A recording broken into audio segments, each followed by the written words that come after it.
제가 정청래 의원이 의원직을 다시 가질 때까지 계속 세워나갈 생각이에요. 오늘로 24일째입니다. 민간인 정청래 씨를 모시겠습니다. 여러분 안녕하십니까. 이 시대의 참 민간인 정청래입니다. 제가요, 네. 저도 이제 먹고 살아야 되잖아요. 그래서 농사를 시작했어요. 원래 소일거리로 가끔씩 하셨잖아요. 주말 농장. 이번에는 좀 대규모 대농으로 지금. 대농? 제가 지은 농사 지은 오이입니다. 예. 상당히 크죠? 네. 김부혁 기자 하나 만져봐. 이걸 그래서 팔아요? 앞으로 팔려고요. 어디서요? 그냥 저한테 개인적으로 전화 주세요. 저거를 5월 5일 날 심었어요. 5월 5일 날. 원래는 국회의원 신분을 앞으로 연장될 것을, 당선될 것을 예상하고 작년부터 농사 일지를 썼어요. 그래서 5월 5일 날은 휴일 날이니까 오이를 심어야 되겠다. 5월 5일이었어. 5일을 심어야 돼. 이게 써 있더라고, 내 캘린더에. 근데 국회의원이 이제 떨어진 상태에서 이제 이걸 지었는데, 작년처럼 징계를 먹었을 때처럼 소일거리를 하면 안 되겠다. 대규모로 해야 되겠다. 그래서 300평을 제가. 300평을 빌려서 네. 거기서 소장농을 하고 계십니까, 그럼? 그 정도면 대농이지. 혼자 그 짓기 어려워요. 그래서 오이, 고추, 토마토, 상추, 옥수수, 수박, 참외, 고구마까지, 호박까지. 어디로 가면 돼요? 어디서 지으세요? 그건 따로 저한테 연락을 주시면 시중 가격보다 오이 요만큼 있고 수박 여기 요만큼 있고 이런 거예요? 네. 시중 가격보다 높은 가격으로 판매하겠습니다. 지난주에 네. 국민의당 김수민 네. 이거 정치 헌금으로 보기 너무 적다. 이 돈의 성격이 뭐냐 좀 알아봐 달라고 했잖아요, 제가. 네. 어떻게 됐어요? 내부 재부설. 이게 새롭게 또 불거졌죠. 내부 재보서는 원래 있었잖아요. 원래 있었죠. 누군지는 모른다 근데 했는데 그게 조금 비중 있는 기사로 취급되고 있더라고요. 어떤 세력의 알력입니까? 아니면 그냥 담당자의 불만입니까? 그러니까 제가 이건 소설입니다. 소설인데 예를 들면 그 국민의당 안에도 친안파가 있고 친안파와 대립되는 호남 출신 의원들이 있는 거예요. 근데 항상 국회의원 수도 별로 많지도 않은 친안파에게 계속 물먹는다는 거죠. 오늘 기사는 김수민 의원을 영입 제안한 게 박선숙 네. 사무총장이었다. 오늘 기사입니다, 이게. 네. 그리고 심야 회동을 했고 하루도 지나지 않아서 비례대표 7번으로 발표했다. 이게 지금 방금 이제 속보 비슷하게 지금 떠 있어요. 그래서 영입은 그 라인을 탔으니까. 그러니까 순식간에 벌어진 거죠. 하루도 안 됐다고 지금 기사는 떴는데. 하루 만에 영입하자마자. 제안하자마자 심야 회동을 하고 그다음에 곧바로 그 다음 날 발표했다. 영입인재위원장도 몰랐다는 거잖아요. 알력이라고 보신 거예요? 세력의 알력? 저는 그런 개연성이 충분히 있다. 니네끼리 다 해먹냐? 이러면서. 라고 보고 있고, 그리고 방금 제가 기사 검색을 하고 왔는데 박지원 원내대표가 완전히 이제 입장이 바뀐 거예요. 지금 일주일 전하고 지금 수사 협조하겠다 이렇게 하고, 오늘 방금 내가 오기 전에 한 워딩은 뭐였냐면 당헌 당규대로 조치하겠다. 기소가 그러면 박선숙 사무총장이 되면 어떡합니까? 핵심 오른팔인데. 그렇죠. 예. 그래서 검찰 수사는 제 이제 감입니다. 23일 날 김수민 의원 소환, 그리고 27일 날인가요? 27일. 27일 박선숙 소환 이렇게 되거든요. 급물살을 타고 있거든요. 그래서 보통 제 감으로는 선관위에서 조사해서 검찰에 고발할 정도 되면 여러 가지 물증과 자료들은 확보된 상태라고 보는 게 좋습니다. 보통 선관위 고발은. 보통 그래요. 선관위 고발은. 그래요. 예. 그렇지 않은 사안은 선관위에서 보통 주의, 경고 이렇게 가거든요. 그렇다는 얘기는 검찰이 어떻게 처리할 건지 대충 이미 이쪽에 통보를 했고 이쪽도 어떻게 될 건지 알고 있는 거 아니에요? 대체적으로 그래서 국민의당 내부 핵심들은 이 사태가 어디로 갈 것인지를 알고 있다. 저는 그렇게 추론하고, 그래서 박지원 원내대표가 촉이 빠르신 분이잖아요. 그래서 당헌 당규대로 조치하겠다 하는 발언까지 나온 것 같아요. 검찰이 소환을 한다는 건 벌써 상당 부분의 혐의를 입증할 만한 증거를 갖고서 부르는 거죠. 그러니까 이제 검찰이 결국은 이제 정치적으로 이렇게 언론 플레이를 하는 것은, 거기는 아직은 참고인 신분이다 이렇게 얘기해요. 참고인을 소환하는 거다. 소환해놓고 바로 곧바로 당신은 피의자야 이렇게 그 검찰청 내에서 바꾸는 경우가 있죠. 들어가자마자 그런 경우도 있긴 한데 제가 궁금한 건 그 돌의 성격이 뭐냐는 거예요. 지난주에 여쭤본 건. 한 가지만 살짝 말하면 이제 보도된 것만 제가 얘기합니다. 살짝. 어디 애플사 광고 표절 해서 돈을 날렸다는 거 아닙니까? 한 7천만 원 정도? 이 얘기 뭐냐면 처음에 브랜드 호텔, 김수민 의원이 대표했던 브랜드 호텔에서 TV 광고도 시작했거든요. 납품을 했는데 그게 애플사 것의 표절이라고 이제 판정이 되어서 거기서 안 썼어요. 그러니까 제작비가 날라갔잖아요. 그 얘기입니다. 네. 그런데 그거를 메꾸려고 했냐라고 언론은 보도에서 한군데서 언론에서는 그렇게 보도했죠. 언론에서 한번 보도를 했죠. JTBC인가 아닌가? 하여튼 어디서? 그건 개인 비리죠. 그렇죠. 브랜드 호텔이 돈을 썼는데 그 보존해줄 방법이 없으니까 당에서 혹은 뭐 당이 아니라 사무총장이나 부총장이나 하여튼 그 돈을 결제하는 사람들이 이쪽 업체에서 받으라고 만들어준 거다 이거거든요. 검사 출신 더불어민주당 의원한테 들은 얘기는 그냥 넌지시한 얘기는 이게 다 안철수 대표의 쪼잔함에서 비롯된 거다.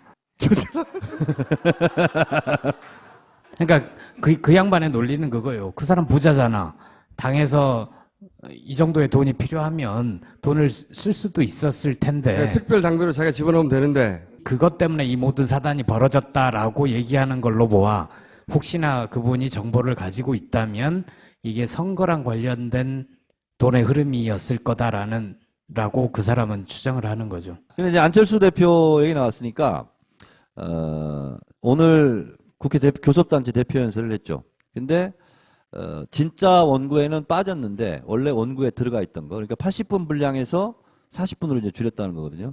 거기에 내가 보면 그 기가 막힌 말이 나와요. 뭐냐면 보수의 친구가 되고 진보의 동료가 되겠다. 원래 원구에는 그게 있었답니다.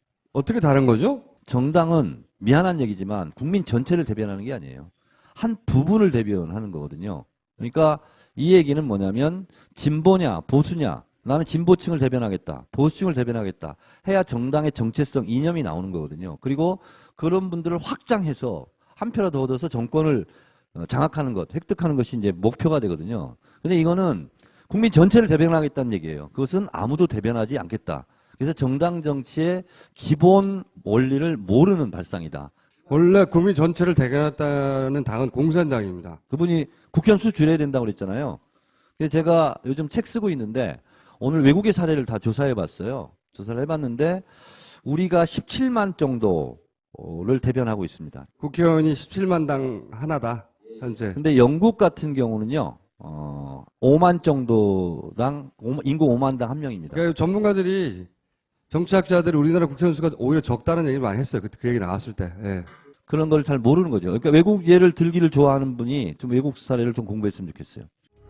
진실을 말하는 기자는 현장에 있어야 한다. 로이터 600명의 사진 기자가 지구촌 현장에서 전하는 세상의 드라마.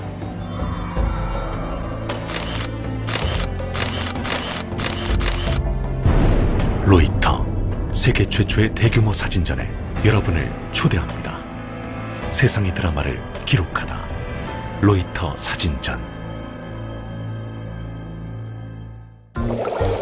오늘은 그 깊고 어두운 바닷속 세월호에서 희생자들을 수습해온 한 분을 만나보려 합니다. 민간 잠수사 김관홍 씨 나오셨습니다. 안녕하세요. 예, 안녕하세요. 김관홍입니다. 솔직히 두렵고 도망가고 싶었던 건 사실이에요. 나도 가족 있고 내 생명의 위험하다는 걸 죽음을 매번 생각해야 되고 그 많은 죽음을 보고 있었으니까 우리는 수중에서 더듬 해서 머리에서 그려진단 말입니다. 그거를 우리 보고 왜 거기 왜 갖고 왜 나오지 않았냐고 얘기하면 저도 몰라요. 저희가 7월 10일 날 쫓겨나고 이후에 저희가 해경에 의해서 받은 게 있습니다. 감사장. 감사하대요. 열심히 해줘서.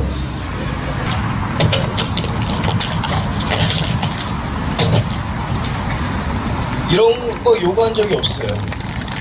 이 감사장을 주고 그들은 저희 선임을 형사고발했어요. 이광욱 잠수사님 돌아가시고 해경이 저희를 고소했습니다. 형사고발. 업무상 과실치사라고. 저희는 그 당시 생각이 다 나요. 잊을 수 없고 뼈에 삼키는데 사회 지도층이신 고위 공무원께서는 왜 모르고 왜 기억이 안 나는지 상황은 정확히 얘기를 해야죠. 상황은 욕을 먹더라도 애들하고 숨바꼭질도 했어. 병원에 있을 때 애들하고 숨바꼭질을 해요. 내가 꿈속에서 그것 때문에 잠을 못 자요. 생활이 안 돼. 몸이 다쳐서. 응? 내가 왜 그래야 되는데 내가 왜 그것 때문에 끔찍한 생각도 해야 되고 내가 왜 내 스스로 나를 보니까 너는 착각 속에서 살고 있었구나. 대한민국이라는 착각 속에서. 김관홍 잠수사가 돌아가셨어요. 제가 장례식장에도 갔었는데 사실 진짜 굉장히 억울했어요. 제가 거기 앉아 있는데 아니 이 양반은 파파시도 몇 번 나왔죠. 이 양반은 그냥 민간인으로 달려가서 자기가 가진 기술을 이용해서 애들을 구출하는데 왜냐면 국가가 제대로 못하고 있으니까 다 그거밖에 없잖아요. 한 거라곤 국가가 할 일 대신했어. 근데 그 뒤에 소송이 걸렸죠. 그리고 나중에는 결국은 이런 한 사람이라도 세월호를 대변하는 사람이 들어가야 된다면서 박주민 그 의원 운전까지 했단 말이죠. 그리고 나서 박주민 의원이 이제 국회 같이 들어가자고 그랬더니 자기가 그러면은 국회에 들어가려고 이런 거 한 일이 되니까 안 들어간다고 했단 말이죠. 이 양반이 이렇게 죽는다는 건 난 너무 억울한 것 같아요. 그러니까 오늘 제가 깜짝 놀랐거든요. 제 핸드폰으로 제가 김관홍 잠수사 이렇게 써 있거든요. 근데 김관홍 잠수사가 나한테 문자를 보낸 거예요. 이 내용입니다. 아내가 이렇게 보낸 거예요. 그래서 제가 이제 소식을 듣자마자 그날 바로 내가 달려갔는데 그 장례식장에서 애가 막 놀고 있어요. 애가 셋이나 됩니다. 7살이야. 딸, 아들 이렇게 셋을 뒀어요. 근데 대리기사하고 뭐 꽃 팔고 이렇게 할 정도로 이제 어려워요, 생계가. 근데 그 애 셋을 어떻게 키우냐고요. 김관홍 잠수사 그 아내 되시는 분이. 그래서 제 전 보좌관 김성애 보좌관이 페이스북을 썼죠. 그래서 이분을 좀 도와줬으면 좋겠다. 그래서 조의금을 일일이 보내달라. 근데 장례식이 끝나긴 했지만 제가 욕먹을 각오로 제가 계좌번호 하나 불러드리겠습니다. 좀 도와줬으면 좋겠어요. 농협 356-0661-7708-03 네, 김혜연 네, 아내분. 잘못한 거 아무것도 없어요. 오히려 상을 받고 보상을 받고 칭찬을 받고 그래야 되는 사람이거든요. 근데 세월호에 관련됐다는 이유로 뭐예요? 우리 그래서 영상 보고 얘기하면 안 돼요? 영상 보고 얘기할까요? 더불어민주당 의원들은 여러 가지 방법을 놓고 지금 고심하고 있는 상황입니다. 여러분들도 많은 관심을 좀 가져주셨으면 좋겠습니다. 김관홍법이라고 제가 이름을 붙였고 언론들에게도 좀 그렇게 불러달라고 부탁한 세월호 피해자 지원 특별법 개정안을 발의했습니다. 다시는 좀 이런 비극이 반복되지 않고 국가가 도움을 요청했을 때 누구나 흔쾌히 그 요청에 응할 수 있도록 이 법이 꼭 통과될 수 있었으면 좋겠습니다. 다시 한번 고인의 명복을 빌고 여러분들의 많은 관심 부탁드리겠습니다. 감사합니다. 의원님도 보내주신 영상이 있어요. 왜냐면 의원님도 관련 법안을 정청래 의원 발의를 했거든요. 선체로 해경 잠수부가 들어갔습니까? 못 들어갔습니까? 해경 잠수부는 들어갈 능력도 장비도 안 됐습니다. 네.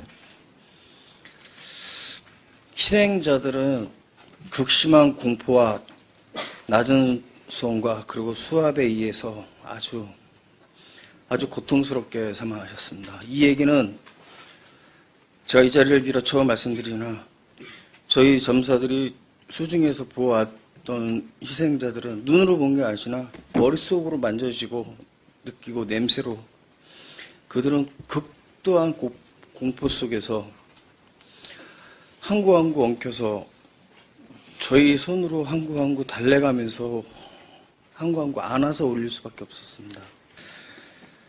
저는 4월 30일 날 사고로 인해 죽었다 깨어났습니다. 5월 3일 날 다시 투입해서 그 전에 일단 저도 진단이 나왔지만은 허리 디스크 2군데, 목 디스크 1군데, 어깨 회전근막, 그리고 트라우마, 그리고 저는 골괴사가 안 나왔지만 다른 형님 8분은 골괴사로 고생하십니다.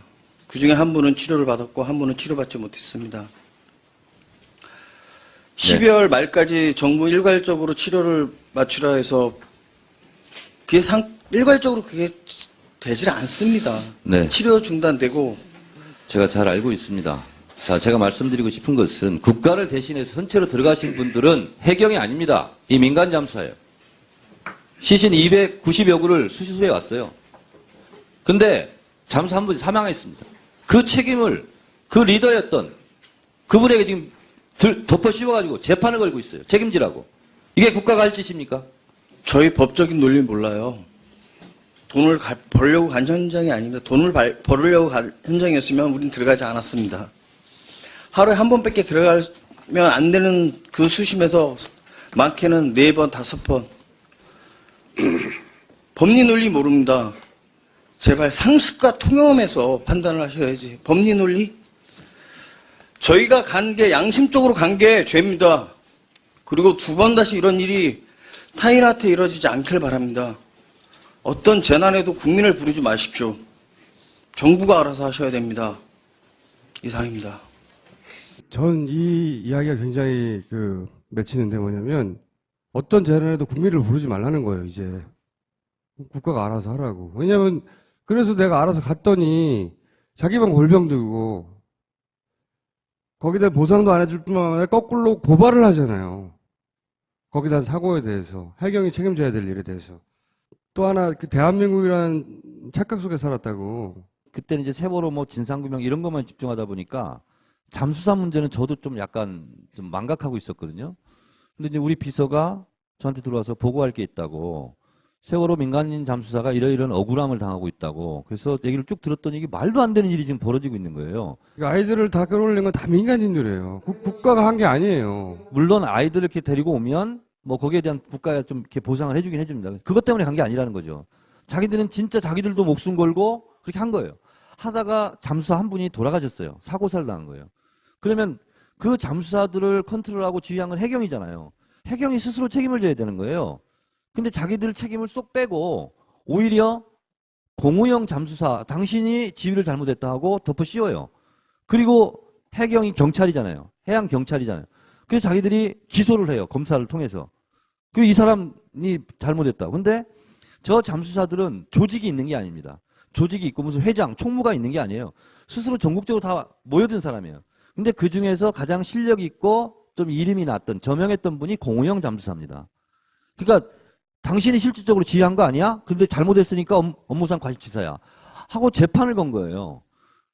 그래서 이분이 공우형 잠수사한테 형님 하면서 많이 따르더라고, 김관홍 잠수사가. 그래서 사연을 보니까 이건 기가 막힌 거예요. 그래서 제가 공우형 잠수사를 국정감사 때 제가 이제 참고인으로 신청을 해서 저 발언을 하게 하는데 저 때까지 몰랐어요. 국회의원들도 모르고. 근데 저게 딱 터지고 나서 그때 보도도 많이 됐거든요. 그리고 나서 이제 김관홍 잠수사가 스피커가 된 겁니다. 너무 억울하다고 생각하시면 좀 도와주셔야 된다는 거죠, 지금.